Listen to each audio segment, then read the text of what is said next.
Queridos, nós estamos estudando na quarta-feira. Vocês sabem que o estudo de quarta-feira, a reunião de quarta-feira é uma reunião de estudo bíblico. Costumamos dizer que é a nossa EB-DEVAP, a Escola Bíblica DEVAP. As igrejas, na sua maioria, sobretudo as igrejas pentecostais, Assembleia de Deus, sobretudo, tem o seu estudo bíblico no domingo, pela manhã. Escola Bíblica Dominical, né?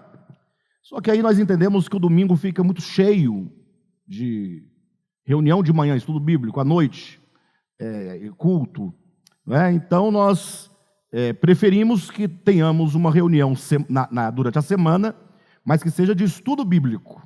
Então, nessas reuniões nós estudamos a Bíblia, né, com muito cuidado, lendo a Escritura, compreendendo.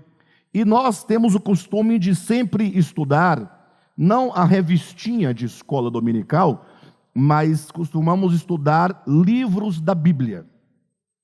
Já estudamos Efésios, já estudamos Gálatas, já estudamos Hebreus, já estudamos João, né? O primeiro livro que nós estudamos, ou pelo menos começamos a estudar, foi o livro de Atos dos Apóstolos, isso há 23 anos, né? Então é sempre muito produtivo o estudo da Escritura. Entretanto, agora nós decidimos por esses dias agora, depois que nós concluímos a primeira e segunda carta de Paulo aos Tessalonicenses, estudarmos o livro Nascidamente, tá? Então é esse livro que vocês todos têm, né, em mãos. Os irmãos que estão nos visitando, salvo engano, já estão com os livros aí. A irmã Silva já providenciou para que os irmãos possam acompanhar a leitura também, tá bom? Conosco. E continua sendo o estudo bíblico. O livro é usado apenas como um guia, né? Mas os temas são bíblicos e todas as fundamentações são bíblicas, e a Bíblia, portanto, é o nosso fundamento material de fé. Ou seja, quando precisamos compreender alguma coisa, né, além do Espírito de Deus que habita em nós e que nos ensina, a Bíblia é a matéria-prima dos nossos estudos, tá bom? Então, quero convidar a todos a abrirem o livro Nascidamente na página de número 40, ok? De número 40. E daqui nós vamos seguindo, né? Nesse capítulo de número 3, intitulado A Teologização da Verdade, o principal problema, nós temos tratado de um ponto fundamental, né? Tanto é que o capítulo 3 ele começa dizendo que a Escritura Sagrada, ou as Escrituras Sagradas, precisam ser colocadas no seu devido lugar. Ora, isso é muito importante falar isso. Ou alguém poderia até questionar, mas por que colocar a Bíblia no seu devido lugar? Por dois motivos. Primeiro, porque a Bíblia tem sido por muitos desprezada, né? Pessoas que desprezam a Bíblia Sagrada e o estudo da Bíblia Sagrada, por não mais acreditar na Escritura, frente a um tanto de divisões que acontecem nas igrejas, de divergências doutrinárias, e de supostas contradições. Portanto, eu digo supostas contradições porque a partir do momento que você tem uma infinidade de grupos denominacionais, ou infinidade de denominações, todas elas com a mesma Bíblia na mão, mas cada uma falando uma linguagem diferente, a pessoa que olha de fora fala, olha, vocês não se entendem, vocês leem a Bíblia e leem a mesma Bíblia e vocês próprios não se entendem. Aí as pessoas alguns passam a desprezar a Escritura. Este é um ponto. Então temos que trazer a Escritura para o seu devido lugar, que dali fora tirado por aqueles que a desprezam. Por outro lado, entretanto, existe uma supremacia da Escritura, já agora do lado daqueles que fazem da Escritura algo maior do que a própria palavra de Deus, que é o próprio Cristo. Então, a Bíblia Sagrada dá o testemunho de que a palavra de Deus é viva e eficaz. E diz que nós todos haveremos de prestar contas a ela.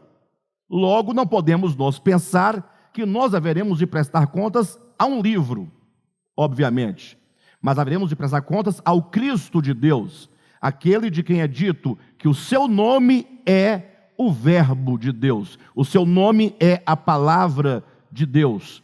Por isso que é dito que a Palavra de Deus, que é o Cristo de Deus, que é o Verbo divino, é viva e eficaz, capaz de sondar profundamente todo o nosso ser, todo o nosso coração, separando juntas e medulas, separando ali alma e espírito, e chegando ao ponto de penetrar no mais profundo do nosso ser, e então discernir os pensamentos e propósitos dos nossos corações. Então, a palavra de Deus é eterna, a palavra de Deus é inerrante, a palavra de Deus é plena, a palavra de Deus é absoluta. E essa palavra de Deus, que é Cristo, foi revelada e foi testemunhada por meio das Escrituras Sagradas. Então chegou num dado momento da história da igreja que fizeram uma inversão, submeteram o próprio Cristo à Escritura. Ao invés de submeter a Escritura ao próprio Cristo, fizeram o caminho inverso. A partir de então, passam agora a definir quem é Deus e a definir quem é Jesus, quem é o Cristo, a partir até mesmo de partes da Escritura que a própria Bíblia chama de obsoleta. Ou seja, a Bíblia Sagrada traz muitas coisas que já se passaram. E se na Escritura tem coisas que se passaram, a exemplo do que está escrito em Hebreus 8,13, referindo-se ao Antigo Testamento, disse que tornou-se obsoleto. É a Escritura que fala acerca dela mesma. Então, logo, ela não pode ser eterna nem absoluta. Agora, a palavra de Deus, sim, ela é eterna e absoluta. Então, o nosso propósito é nunca desprezar a Escritura, mas também de colocá-la no seu devido lugar, enquanto os textos sagrados, históricos, que testemunham, que falam acerca do Cristo de Deus, acerca da palavra de Deus. Então esse é o nosso objetivo.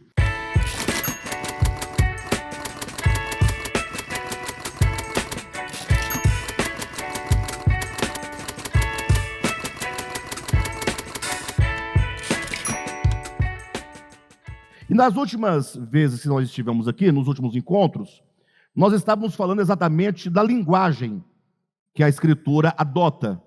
E, infelizmente, a maioria dos leitores da Bíblia não fazem a devida distinção.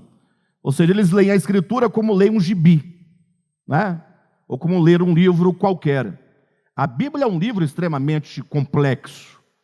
E ela usa de linguagem para falar do divino, usa uma linguagem antropomórfica.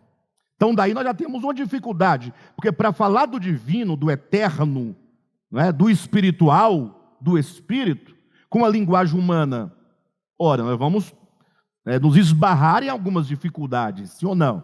Porque a linguagem humana é insuficiente para falar com precisão acerca do eterno.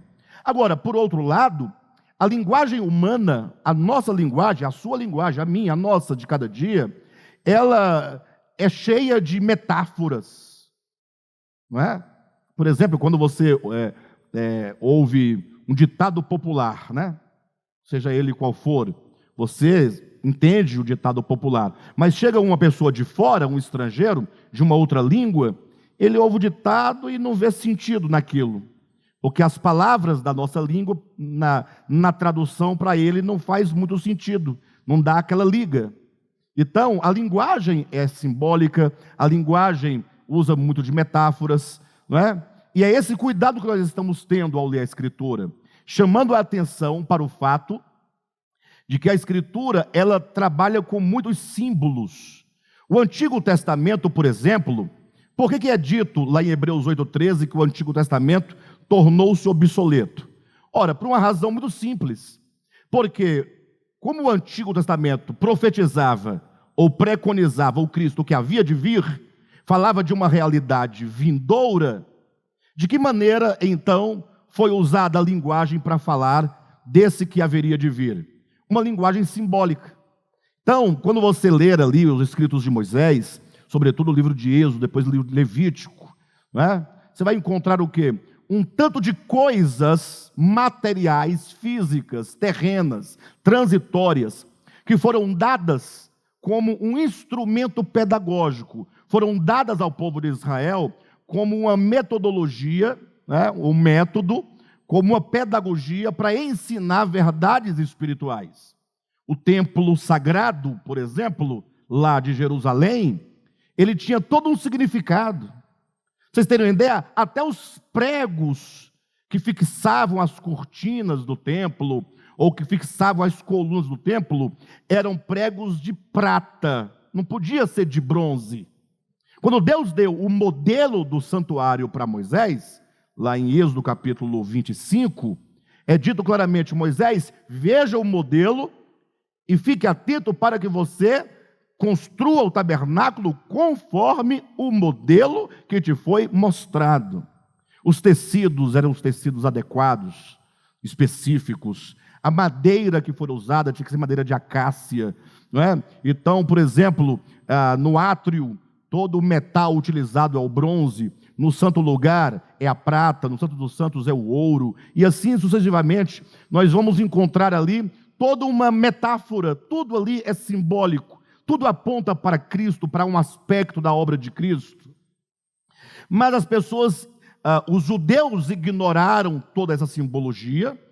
E o pior, a igreja vindo posteriormente, e eu nem posso dizer da igreja do primeiro século, que não tinha ainda o Novo Testamento, mas a igreja do século 21, tendo nas suas mãos o livro de Gálatas, o livro de Hebreus, sobretudo, que esclarece que essas coisas tudo eram sombras daquilo que haveria de vir, e ainda assim nós temos hoje uma igreja que permanece presa a coisas, ou seja, é uma igreja que perdeu a ideia, não é, das realidades espirituais do Evangelho, e que vive por meio das coisas, dos ritos, não é? Aquilo que a sua mão produz, fabrica, toca, os seus olhos veem, seus ouvidos ouvem.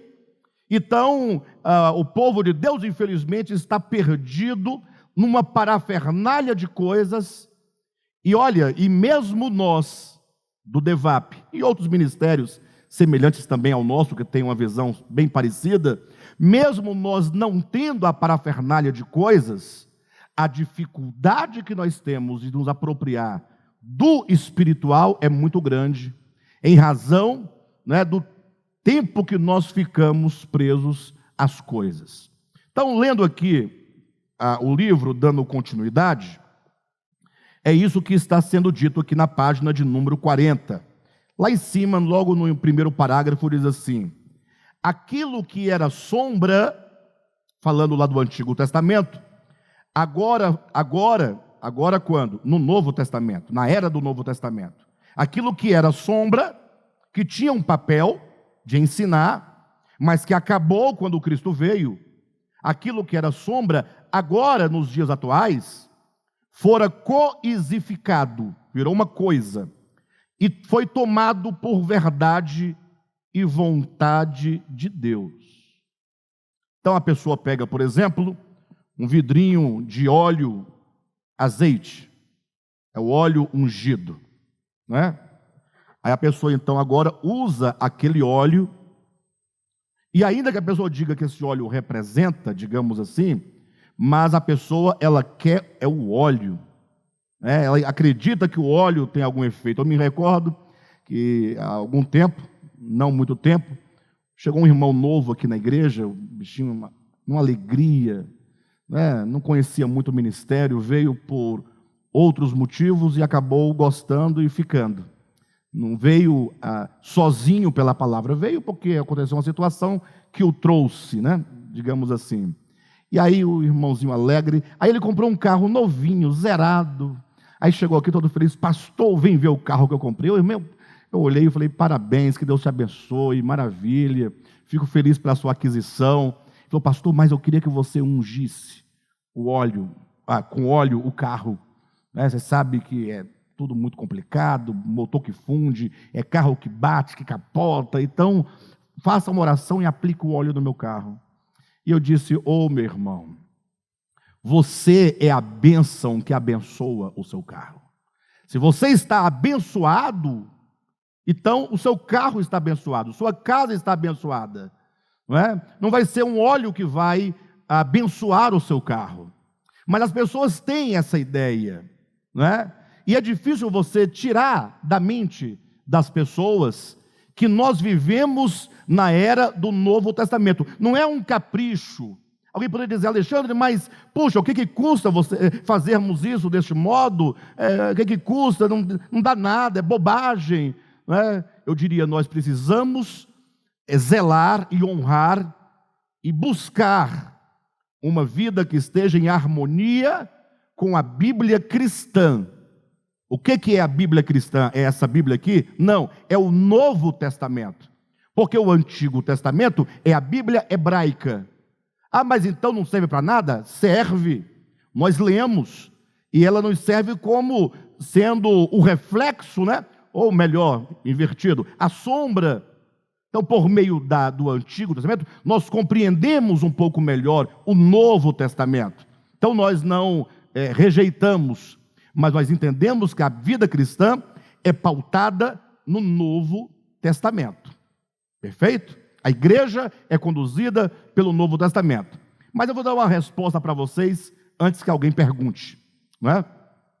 Tudo bem, Alexandre, compreendi, é até lógico o que você diz, mas eu tenho observado que vocês praticam tanto o batismo em água, como o partir do pão, né, com os elementos de pão e vinho.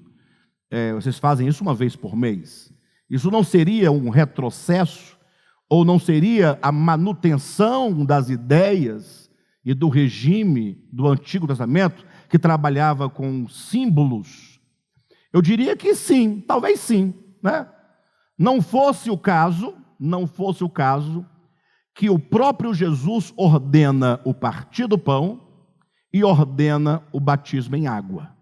Então, quando Jesus ordena, meu querido, eu não tenho como tentar explicar para ele o que é Novo Testamento e Antigo Testamento. Ele sabe o que diz. Agora, é certo que o próprio Novo Testamento nos ensina o valor simbólico do partir do pão e o valor simbólico do batismo. Ou seja, o Novo Testamento não nos engana, como que dissesse, olha, pratiquem isso porque nisso há virtude. Não há virtude nos elementos e nem na água. A virtude é a virtude da fé. Quando nós entendemos que aqueles elementos são simbólicos, e eu creio que Deus, na sua infinita misericórdia, deixou o partir do pão e o batismo como um memorial. O que é um memorial? É algo que está sempre nos trazendo a memória de volta a coisas e realidades espirituais muito importantes e que nós facilmente nos esquecemos. O partir do pão fala daquilo que há de mais essencial. Alguém pode dizer, fala da morte de Jesus. Sim, mas sobretudo o partir do pão, ele anuncia o grande alvo e objeto da obra de Cristo, que é a unidade. Mas não é a unidade, jargão de evangélico, não. Não é. Lógico, o jargão aponta para a verdade. Mas o problema é que nós nos acostumamos tanto com as palavras, que elas perdem o significado e viram um dogma, né? Vira só uma ideia obsoleta, que ninguém abre mão, mas que não serve para nada. A unidade. Aí, abraça seu irmão para provar a unidade. Não vem me abraçar. Para de bobagem. Não quero o seu abraço. Ou seja, eu quero o seu abraço. Se for honesto, sincero, voluntário. Não é o pastor que manda abraçar, e você abraça porque o pastor mandou abraçar. E você não queria abraçar. Aí você vai lá, abraça. Abraço de urso. Abraço de tamanduá-bandeira. Falsidade, mentira, hipocrisia. Gente, nós não precisamos disso. Unidade não é se abraçar durante o culto. Não é? Podemos nos abraçar, deveríamos nos abraçar. Mas esse abraço tem que ser uma ação e uma reação espontânea do amor e do Espírito. Porque se for apenas uma prática que acaba maquiando a verdadeira condição dos corações, chega a ser prejudicial. Tudo que maqueia, tudo que é uma maquiagem, esconde o que está por detrás verdadeiramente. Então, quando a Escritura fala sobre a unidade, quando o Partir do Pão anuncia a unidade, puxa, está dizendo, a história toda da humanidade está na mesa do Partir do Pão, ali representada. Toda a história da criação, a história da queda, a história da redenção, a história da santificação, a história da glorificação, tudo está ali naquela mesa representado. Alguém diz, como assim? Como é possível? É porque para você entender o que é unidade, você tem que primeiramente saber por que é necessário a unidade. Ninguém vai entender o que é unidade se não entender o porquê da unidade. Ora, só se reivindica a unidade se porventura houve um desfacelamento daquilo que era um. Então, quando Deus criou o cosmo, e vamos nos restringir a nossa ideia aqui ao mundo criado por Deus, esse planeta Terra no qual vivemos, que é o que nos interessa, discutir sobre Marte não nos importa. Nós não vivemos lá, né? Deixa lá para quem estiver lá, se é que tem. Vamos falar da gente aqui. Então, quando Deus criou, Ele criou tudo a partir de um único princípio. Atos capítulo 17 diz, de um só, na sua Bíblia está, de um só, criou toda a humanidade, criou todas as coisas. No texto grego é de um só princípio. Então, tudo que é criado, embora seja multiforme, né? Porque há várias formas de existência, mas existe um elemento que une desde o átomo, a formiga, o tatu, o tamanduá, o macaco, o elefante, o homem, as estrelas, o sol, a terra, os rios, os mares, tudo existe, tudo está conectado e unido por um princípio de vida chamado Logos. Por ele, tudo foi feito. E sem ele, a parte do que ele é, nada do que foi feito se fez. Daí essa criação no estado original deveria, se não fosse a queda, ser uma coisa belíssima, porque onde eu olhar, ou eu olhasse, não fosse o problema da queda, não fosse o problema do pecado, eu iria ver um pedaço de mim, eu ia me ver no outro, eu ia me ver na coisa. E quando eu olhasse para os meus irmãos, eu iria ver o princípio da fraternidade, da filiação. Eu vejo Deus, eu vejo o Pai nos meus irmãos. Olha para a família. Por que a família, né, pai, mãe e filhos, existe ali uma suposta ou maior unidade possível? A família não é um pelo outro? Vamos falar teoricamente. Não é? Você não ama seu irmão a despeito das dificuldades? O irmão de carne, de sangue, não tem essa relação de cuidado, de proteção e de lutar um pelo outro? Por quê? Porque quando um irmão olha para o outro, seu irmão de carne, eles estão ali ligados por uma unidade, que é o pai e a mãe. Os pais geram essa unidade. Agora imagine esse mesmo sentimento de unidade, essa perspectiva, quando nós olharmos para qualquer homem, em qualquer lugar da terra, de qualquer civilização, de qualquer etnia, né?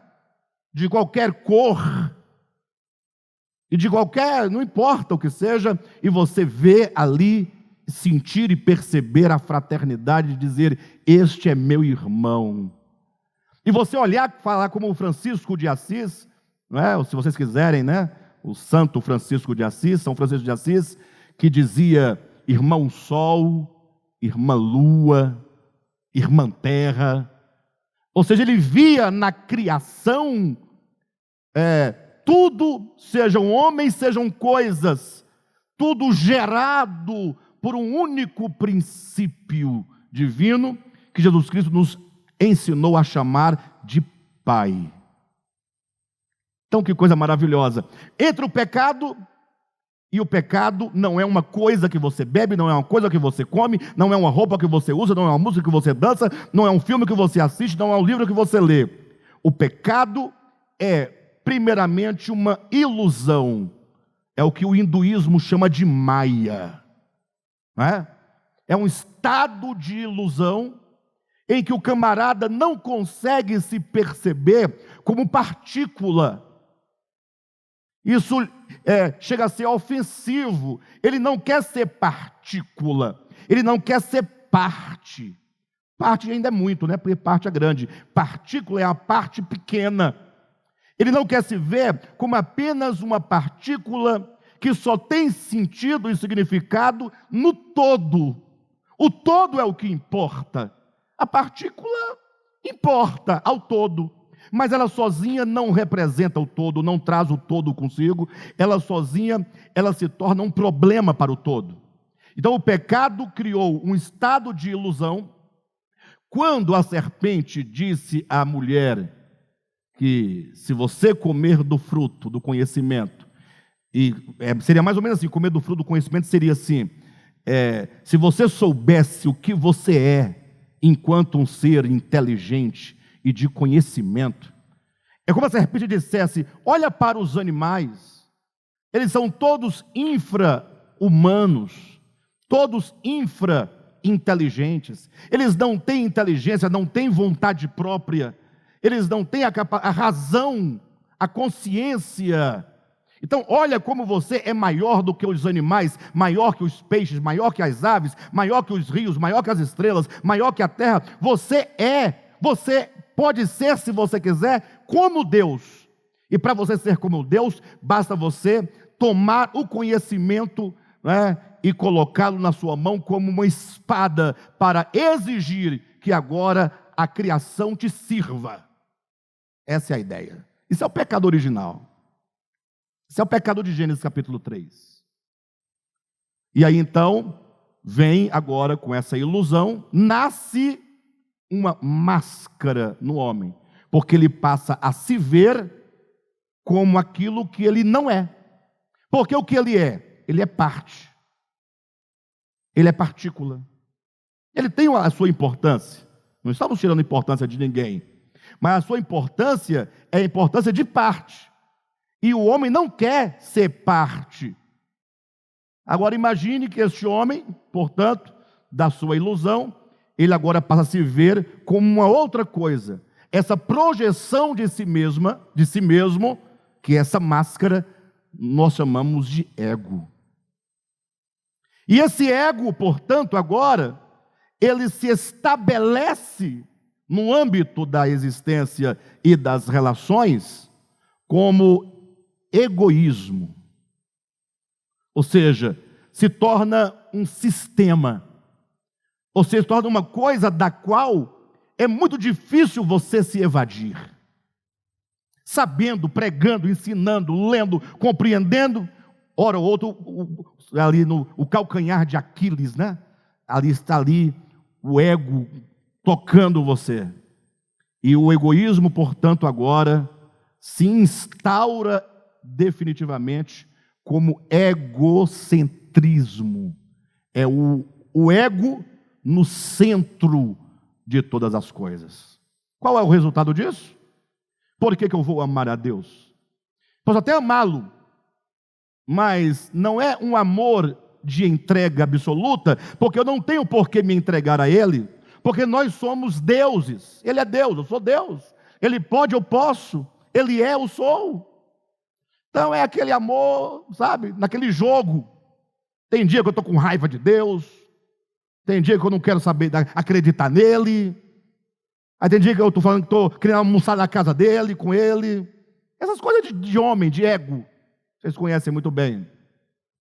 Agora imagine agora quando este homem egoísta, nesse centro, que é o egocentrismo, ele agora quer que todos os homens lhe sirvam.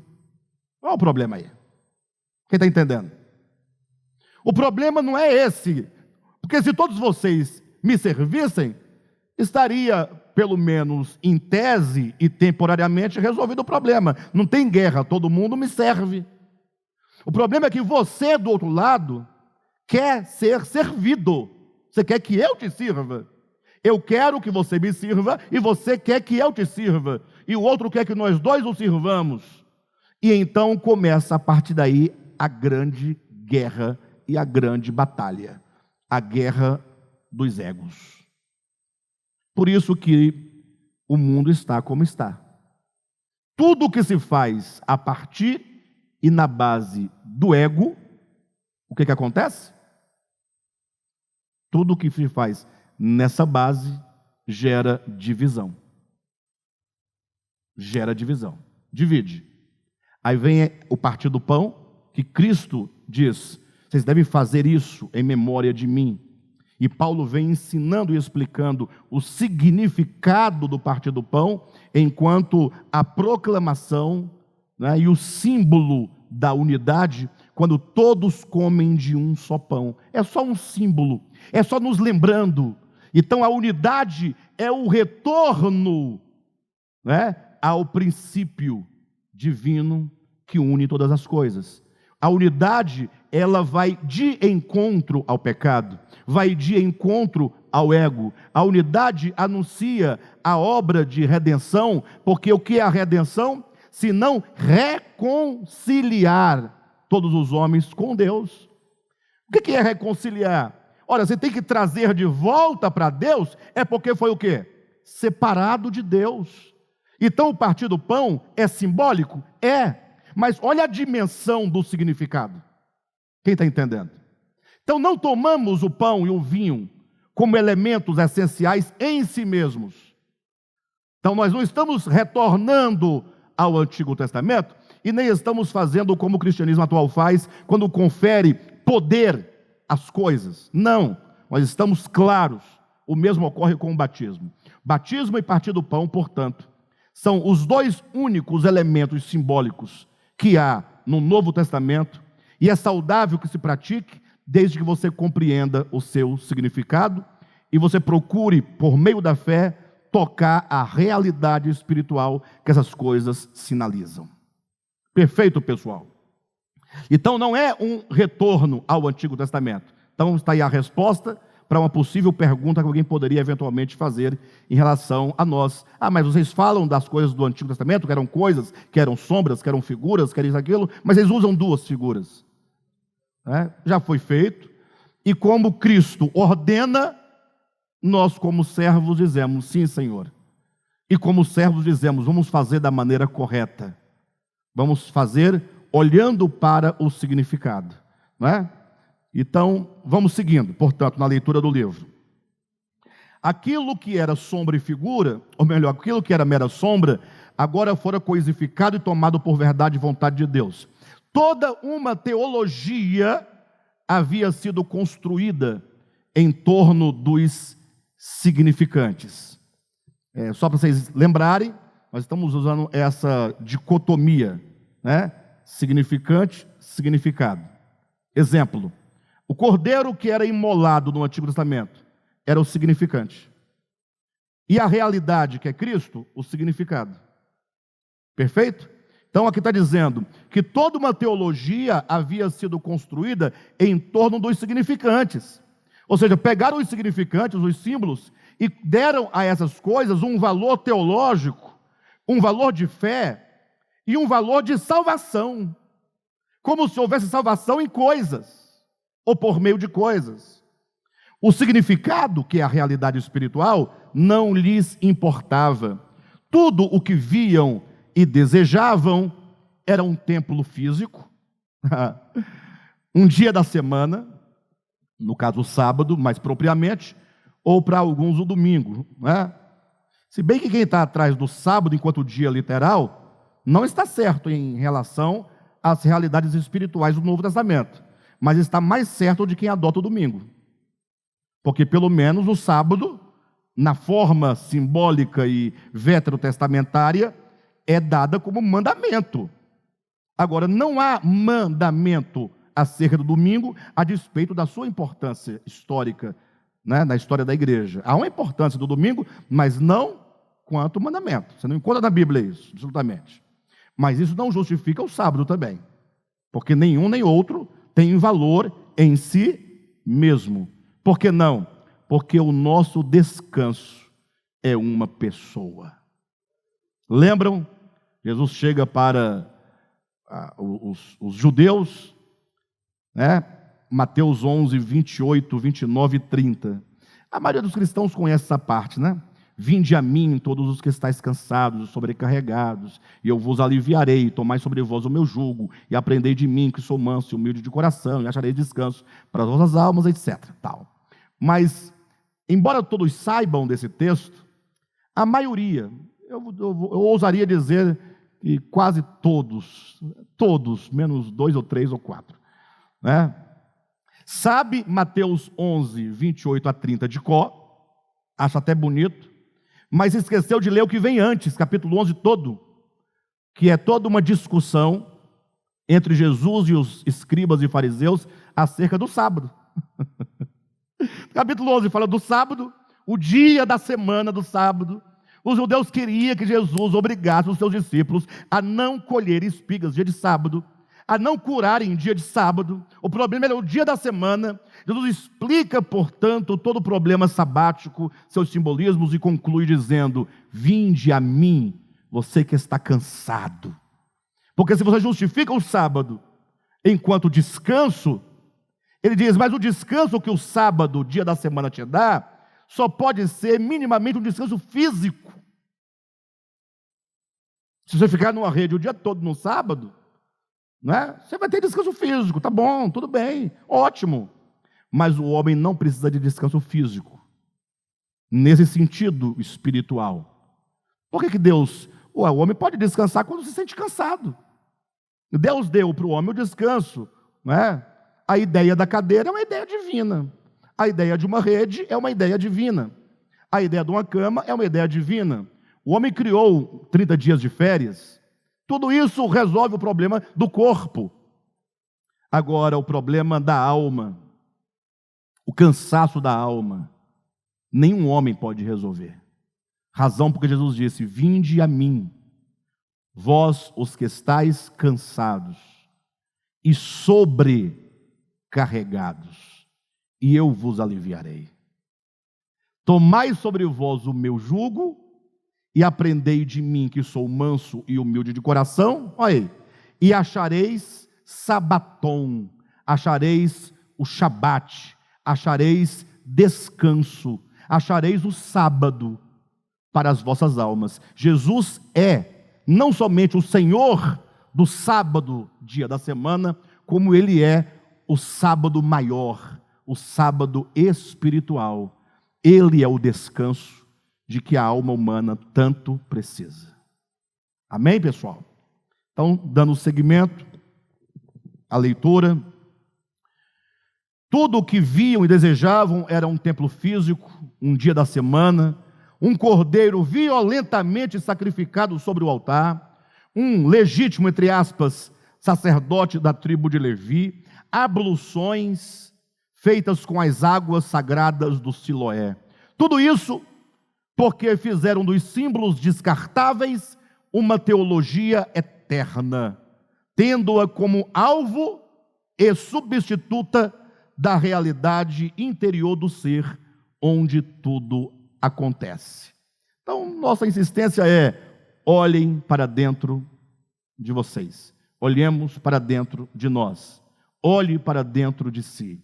Aqui dentro, todas as coisas espirituais acontecem. Nada que esteja fora de mim faz nenhum sentido para aquilo que sou espiritualmente. Tudo o que eu preciso de experimentar em relação a Deus, em relação a Cristo, em relação à redenção, em relação à salvação, está aqui dentro de mim. Tudo o que eu preciso. E tudo o que eu experimento negativamente em relação ao problema do pecado também está aqui dentro de mim. A batalha acontece aqui dentro, não é fora de mim. Perfeito? Continuando a leitura.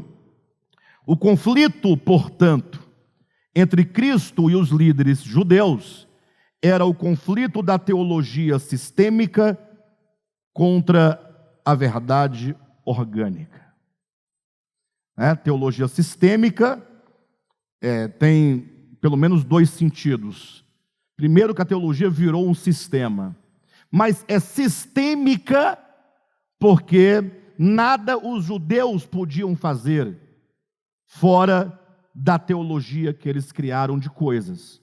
Ou seja, essa teologia estava infiltrada em todos os lugares da vida, da experiência dos judeus. Toda a vida política, a vida social, a vida religiosa estava saturada, estava dominada, estava conectada por uma teologia de coisas.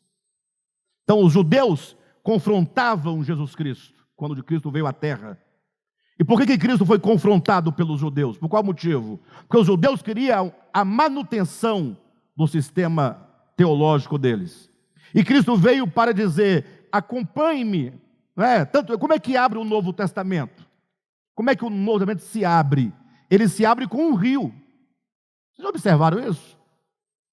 Com um rio, o Rio Jordão. Começam as páginas dos evangelhos com João Batista anunciando o Cristo que haveria de vir e convidando as pessoas a serem batizadas. Aí está todo mundo debatendo o batismo, se tem validade, se esse batismo é o mesmo de Jesus, se é por imersão, se é por aspersão. Bobagem!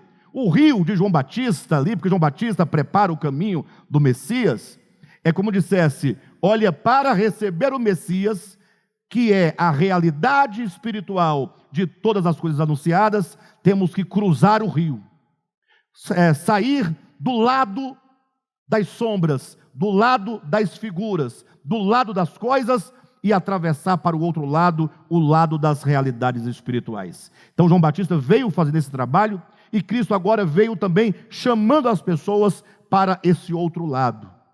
Por isso as palavras de Cristo eram tão mal compreendidas, tão pouco aceitas, porque ele estava sempre dizendo acerca de uma realidade interior e os judeus não queriam aceitar. Agora imaginem só, se não é verdade, porque alguém pode dizer: Alexandre, você tem umas ideias meio fantásticas, é até legal de ouvir, é bacana, é sensacional, mas no fundo eu fico: será que você não está tendo uma mente muito fértil? Não. Agora apareceu o tal do rio, né? Se bem que essa ideia do rio não é uma ideia original, minha no caso, né? Outros irmãos que trouxeram essa imagem do cruzar o rio, né? Mas é a verdade que o Evangelho anuncia, esse cruzamento de rio. Eu digo, se você olhar com atenção as páginas dos Evangelhos, do início, você vai observar que não é, de fato, nenhum tipo de mente brilhante pensando nessas coisas. Basta você olhar para o próprio João Batista. João Batista, ele era filho de Zacarias. Quando João Batista foi gerado no ventre de Isabel, não é Isabel, né? Não, quando João Batista foi gerado no ventre da mulher de João Batista, Isabel. Muito bem. Onde estava Zacarias? Servindo no turno de Abias dentro do templo. Logo, João Batista, filho de Zacarias, né? Ou melhor, desculpe-me, não foi quando João Batista foi gerado. Desculpe-me, tá? Ficou estranho. Só Jesus foi gerado por obra do Espírito Santo. Se Zacarias estava no templo quando foi gerado, causa um problema de natureza teológica. Vocês desculpem, me perdoem. Mas quando Gabriel anuncia a Zacarias que Isabel ficaria grávida, que teria um filho, ela que era estéril, e ele já amortecido. Perfeito? Ele estava servindo no templo. Então, ele era um sacerdote, fazia parte do turno de Abias. Logo, João Batista, filho de Zacarias, seria fatalmente um sacerdote, que ele estava dentro da linha sacerdotal. Aos 30 anos, João Batista deveria se apresentar no templo para poder ser ungido sacerdote, receber as indumentárias sacerdotais para entrar na fila dos turnos para poder servir no templo, ser treinado e servir no templo. Mas para onde ele foi? Ele foi para o deserto. O deserto significa muitas coisas, portanto. O deserto é o oposto do populacho do templo. O deserto é o oposto do que se praticava no templo. Ou seja, aqui está acontecendo no templo um tanto de coisas, e aquele que vai agora abrir um novo momento, vai para o deserto. Está tudo bem? Vai para o deserto. Agora o pior é como é que ele vai. Ele vai não vestido de linho, do linho sacerdotal. Ele vai vestido de vestes de pele de camelo. Alguém diz, o que interessa isso? Qual é o discernimento disso? Basta você ler Levítico capítulo 16, onde você tem toda a relação de animais limpos e animais impuros. O camelo faz parte dos animais impuros. Imagine se não podia nem tocar num cadáver. Imagine vestir a pele de um cadáver imundo. Imundo, portanto, duas vezes. Imundo porque é camelo e imundo porque está morto. E ele vestido, não somente tocando, mas expressando. O que ele queria dizer com isso? Chegou o fim, né? O tempo dessas coisas. Agora é a hora de adentrarmos para as realidades espirituais. Cruzar o rio, passar para o outro lado. Ok? Vamos seguindo, portanto. Jesus, o terceiro parágrafo da página 40, simplesmente anunciava a verdade, que era ele próprio, verdade encarnada, falando da vontade do Pai, que estava presente nele, e da obra que veio realizar, que era a sua própria paixão. Quando o assunto era o ser humano, os problemas da humanidade, quando o assunto era o ser humano e os problemas da humanidade, Cristo apontava todos os embaraços como realidades dentro do próprio homem. É de dentro do homem, dizia Jesus, que procedem o adultério, a maldade.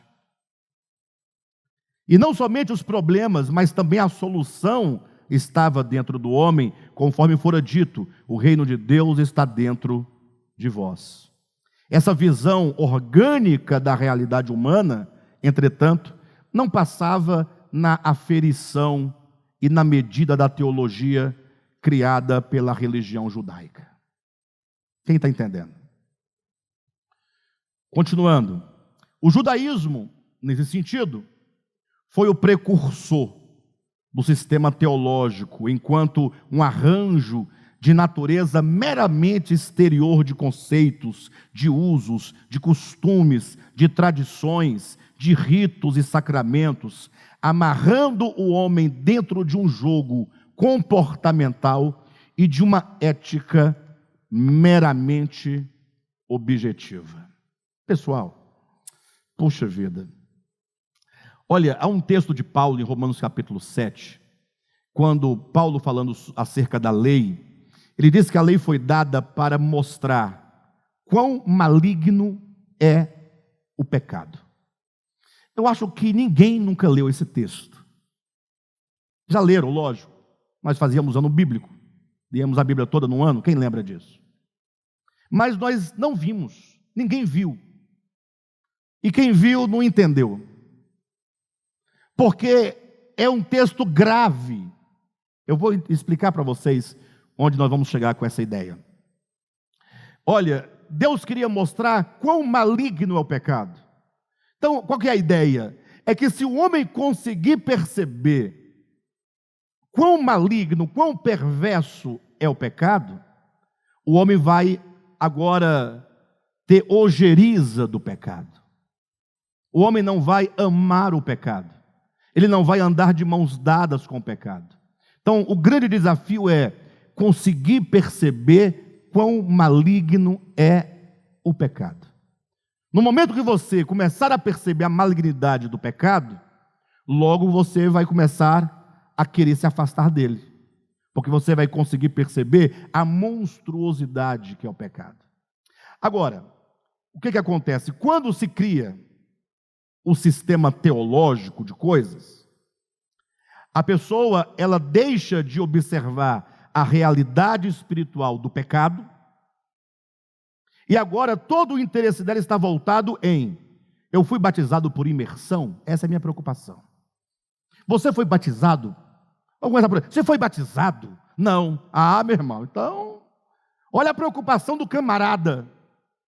Alexandre, você acabou de dizer agora há pouco que Jesus ordenou o batismo, que tem a sua importância.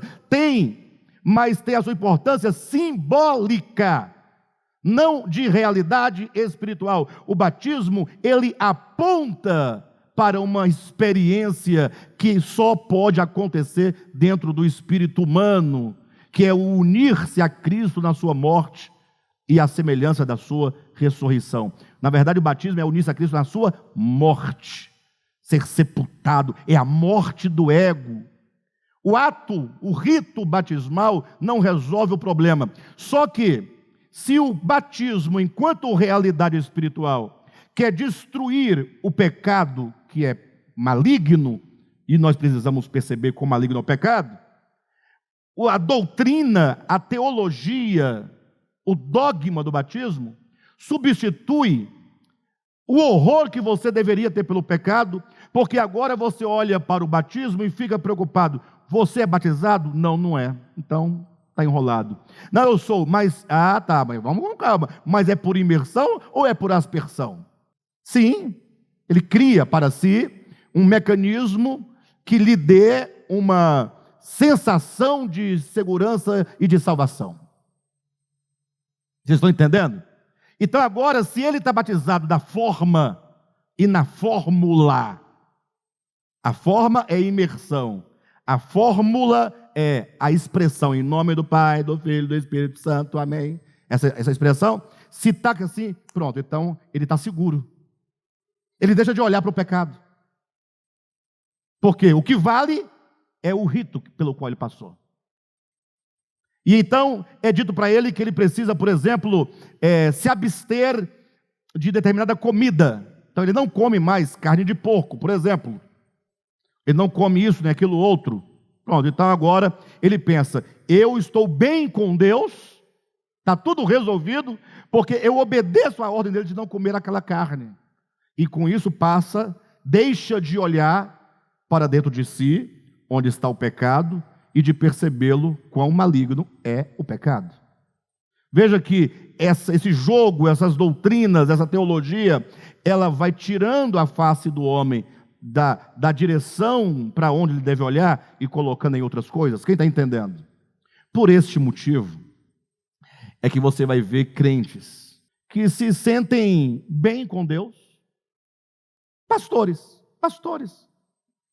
O pastor é uma figura, poxa, né? Tem que ter vergonha na cara, não? Pastor tem que ter vergonha na cara. Ah, tem que se ligar, né? É pastor, tem que se ligar. Por quê? Porque você está pregando, poxa, está ensinando. Então você tem que, no mínimo, ser alguém que reconhece a si próprio e não finja ser o que não é. Ou seja, não ser hipócrita, sim ou não? Mas lá o pastor se sentindo bem com Deus, ele se sente santificado, santo, ele está no direito de apontar quem é excluído, quem não é excluído, quem é aceito, quem não é aceito, quem é pecador, quem vai para o céu, quem vai para o inferno, que na pregação diz, vocês vão para o inferno, você vai para o céu. Então ele está aqui distribuindo tudo, ele está regendo, ele está articulando toda a assembleia, né? Mas essa pessoa fala mal dos outros, para os outros. Difama, mente, e não dá nada, ele não percebe a gravidade da coisa. Eu falei de pastor, mas todas as pessoas, né? Porque o pastor, né, aí qual que é a ideia? Poxa, você tem que entender as coisas, né? Você está conduzindo, tem que abrir o olho, esse é o fato. Você está na frente de um rebanho, são pessoas, está ensinando, conduzindo. Por que alguém é capaz de falar mal dos outros, de difamar os outros, de mentir e se sentir bem com Deus? Como? Por que a pessoa se sente bem deste modo? Simples, porque o que lhe traz essa tranquilidade de consciência e essa pseudo-satisfação consigo mesmo é o cumprimento de um conjunto de coisas externas né, que essa pessoa se entende que está em dia. Estou em dia com as minhas obrigações, com os meus ritos. Eu vou ao culto, eu dou minha oferta, eu não bebo cerveja, eu não danço, eu não faço isso, eu sou diferente de vocês. Então, isso dá uma segurança para a pessoa. E enquanto isso, o rabo já está queimando no caldeirão do inferno. O rabo vai, começa pelo rabo, pela cauda, né? Até chegar na cabeça, mas chega. Fica tranquilo que chega. Bem, de todo modo, vocês estão entendendo, né, pessoal? O judaísmo, nesse sentido, foi o precursor do sistema teológico, enquanto um arranjo de natureza meramente exterior de conceitos, de usos, de costumes, de tradições, de ritos e sacramentos, amarrando o homem dentro de um jogo comportamental e de uma ética meramente objetiva. Ou seja, essa questão, o camarada está em dia com aquelas coisas, então ele tem uma ética cristã, uma moral cristã visível. Dane-se o interior, dane-se o coração. Bem, de todo modo, é uma ética meramente objetiva. Cristo, ao contrário do judaísmo, estou me encaminhando para o final, Cristo, ao contrário do judaísmo, falava da natureza humana. Olha, falava da natureza humana. Quando ele olhava para uma pessoa, ele não ia explicar a lei de Moisés, não. Ele olhava a alma dentro do homem. Ele olhava o coração. Onde é que ele podia ali mexer com a chave no coração para corrigir aquela alma, para curar aquela alma. Cristo, ao contrário do judaísmo, falava da natureza humana, evitando qualquer encadeamento doutrinal de lei exterior e sem nenhuma lógica artificial, mas com a coerência da realidade ontológica do coração no centro do seu drama existencial. Isso aqui parece até um arranjo de palavras para ficar bonito o livro, mas não. Eu vou ler novamente e vou pedir que vocês atentem para as palavras de Jesus nos evangelhos. Vocês perceberam o quanto que Jesus era simples no seu falar? Ao contrário de Paulo, né? Não estou falando mal de Paulo, não, tá? Paulo foi um homem fantástico e necessário para a igreja como um todo. Mas como Jesus não tinha esse compromisso, né, de organizar a igreja, ele tinha apenas a manifestação do Pai. Então Jesus, ele era simples. Se Jesus estivesse hoje no nosso tempo, andando entre os homens, você nunca ouviria discutindo calvinismo e arminianismo. Você nunca ouviria Jesus discutindo, por exemplo, dom de línguas. Você nunca ia ver Jesus discutindo segunda vinda, pré-tribulacional, pós-tribulacional, mesotribulacional. Tudo isso é teologia, tudo isso é invenção. Tudo bem, é uma tentativa do homem de se aproximar da compreensão da verdade, ou das coisas relacionadas à verdade. Ok, é lícito, é devido. O problema é que essas coisas não podem substituir a palavra de Deus. Não é que fazer teologia, vamos debater a segunda vinda de Cristo, acontece antes da tribulação, no meio ou depois. A gente pode debater, a gente pode conversar, a gente pode ler, a gente pode tentar nos aproximar, né, o mais próximo possível da ideia. Mas isso não deve ocupar o lugar da palavra de Deus. Não confundamos palavra de Deus com teologia. Não podemos confundir. É lícito, vou estudar 70 semanas de Daniel, cronograma, muito bom, você vai entender os tempos, entender profecias, mas a palavra de Deus é outra coisa. A palavra de Deus é o Cristo. E a palavra de Deus, desde o primeiro capítulo de Gênesis, é a palavra criadora, que traz à existência todas as coisas. E, portanto, o Cristo, enquanto a palavra, é o que vai trazer à existência o novo homem. Não outra coisa. O novo homem não é mudar de chapéu. Usava chapéu, agora usa boné. Não. Novo nascimento, Mudança de vida, novo homem, é gerado pela palavra criadora. É pelo haja divino.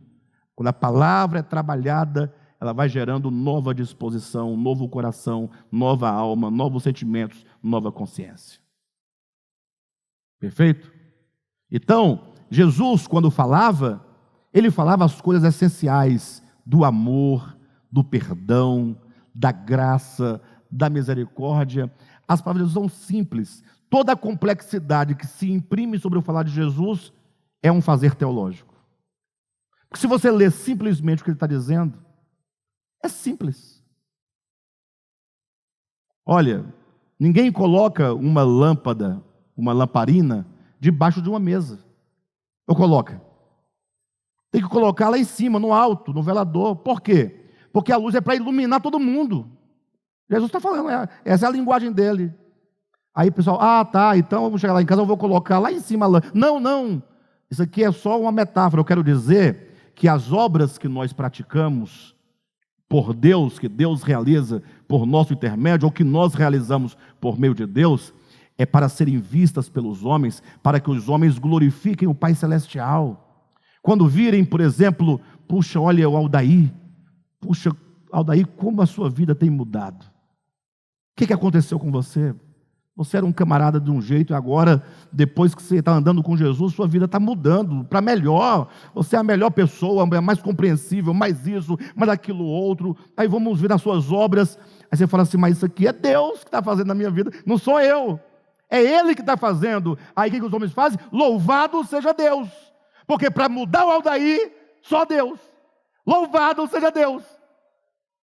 Quem está entendendo? Aí os homens glorificam o Pai Celestial quando veem as obras de Deus sendo praticadas. É Jesus dizendo que não adianta você dizer que faz e não faz, e ninguém vê. Isso é bobagem. Aí todo mundo, agora vamos fazer para todo mundo ver. Eu falo, cuidado, não façam como os fariseus. Porque quando eles fazem, não o fazem para que o Pai seja glorificado. Eles querem ser vistos dos homens. Então, Jesus fala para fazer e ser visto. Ele diz, não faça para não ser visto. Eu faço ou não faço? Ele diz, faz e não faz. Você faz para a glória de Deus, mas não faça para ser visto. Ensinamento simples, não? Tem discussão, é só. Aí quais são as obras? Aí ele vai dizer.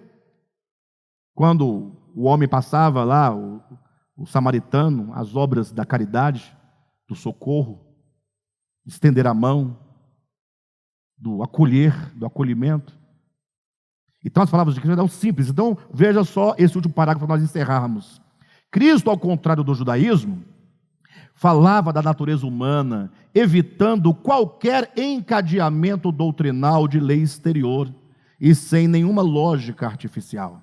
Jesus não usava lógica artificial, né? Ele falava da alma. Então ele não fazia encadeamento teológico, pegava 3, 4, 5, 6 versículos para criar uma ideia. Não, é simples. Olhe para dentro. O reino de Deus está dentro de vocês. Aí o pecado é do coração que procede o mal. Olhem para dentro. E o que eu devo fazer? Perdoe. Aí Pedro, mas Senhor, eu devo perdoar quantas vezes? Porque não estou dando conta mais. Aí Jesus usa uma linguagem hebraica que simboliza que o perdão não tem limite, ou não há, melhor, limite para se perdoar. Ele diz 70 vezes 7 ao dia. Ou seja, aí você vai fazer as contas? Não. Você quer dizer, perdoe novamente, torne a perdoar. Ou seja, 70 vezes 7 quer dizer um perdão eterno. Ou seja, nunca leve ninguém cativo pelo passado dela, pelas palavras dela, pelos erros dela, pelo que ela falou, pelo que ela fez, pelo que aconteceu. Já observou que nós levamos as pessoas presas? Sim ou não? Olha, nós levamos as pessoas presas, aquelas que nos fizeram mal. Você não deixa ela em paz. Está 30 anos lembrando, aquela camarada não presta, ele fez isso, ele falou aquilo. Isso é falta de perdão. Agora, o pior é quando você leva os outros que não te fizeram mal. Ou seja, pode até ter feito mal a alguém, mas a informação chegou ao seu ouvido. E você agora, que não é vítima de nada, de nenhum processo, você é incapaz de perdoar o pecado alheio que feriu o outro, não é nem você. E você fica 30, 40, 50 anos trazendo a chancela daquele erro, daquela pessoa. Você é incapaz de conviver com a pessoa, de amar a pessoa, de abraçar a pessoa, de acolher a pessoa, de proteger a pessoa. Isso é falta de perdão. Agora, estranho é que a palavra-chave do cristianismo é perdão. E é o que eles não sabem fazer. É o que nós não sabemos fazer.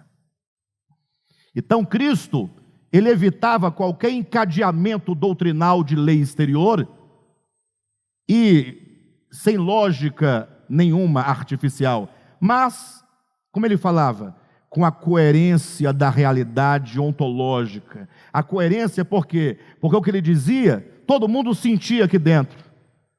Todo mundo sabia que era verdade, porque todo mundo sentia. Diferentemente de uma pregação, a gente prega, todo mundo entende e vai embora. Jesus falava, como não tinha arranjo, não tinha eloquência, não tinha oratória, não tinha retórica, é palavra no coração diretamente. Quando Cristo falou assim, olha, quem de vós não tem pecado a tirar a primeira pedra? Acabou, destruiu o camarada. Quem foi capaz de atirar a pedra? Tocou onde? Está aqui, ó. Falava com a coerência da realidade ontológica do coração humano no centro do seu drama existencial. O camarada fala, poxa, está falando comigo, estou aqui, está acontecendo, eu estou sentindo, eu sei, é verdade. Tudo em Cristo era muito simples, porque não havia a sistematização dogmática, mecanicista da teologia e seus ensinamentos.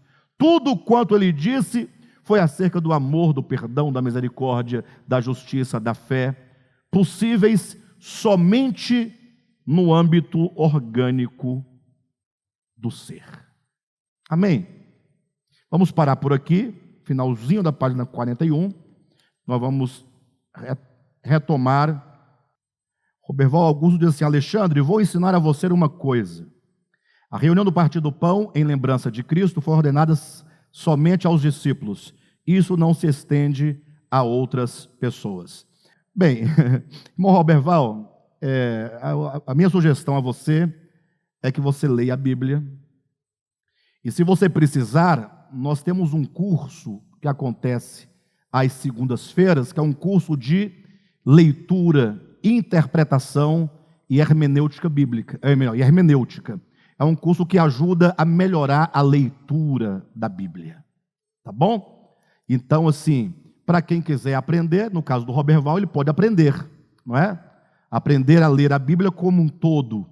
Jesus ordena aos discípulos, sim. Onde ele ordena? Lá em Mateus capítulo 26. Aos discípulos, somente aos discípulos? Naquela ocasião, sim. Porém, Paulo vai pegar aquele falar e vai reproduzir dizendo que ele recebeu de Cristo, e Paulo não estava lá na reunião, no primeiro partir do pão, ou na última ceia que Jesus comeu com os discípulos. Paulo não estava lá. Ele veio a se encontrar com Cristo, salvo engano, 4, 5, 6 anos depois da ressurreição de Jesus. E ele disse, e eu recebi do Senhor.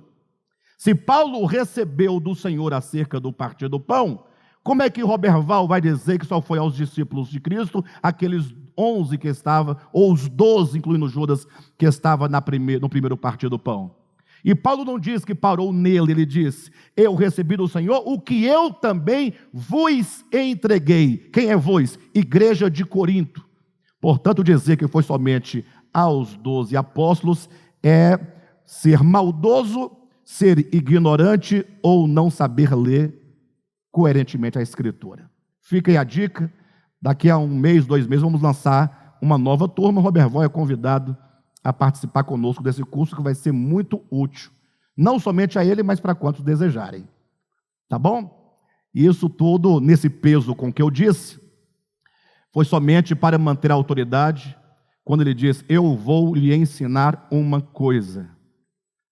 Ainda que Roberval tivesse certo, aprenda uma coisa: quer ensinar, não precisa dizer eu vou lhe ensinar, porque às vezes a gente acaba, se dando mal naquilo que a gente pensa que sabe e não sabe. De todo modo, o nosso espaço não é para debates teológicos, tá bom? Nós não podemos permitir que essas coisas, porque é esse tipo de palavra e de entendimento que nos afasta do sentido orgânico da palavra. Vamos agora debater se falou para quem, quando foi, quem não foi. Perfeito? De todo modo, para quem não sabia, fica aí a dica acerca do Partido Pão. Tá bom, queridos?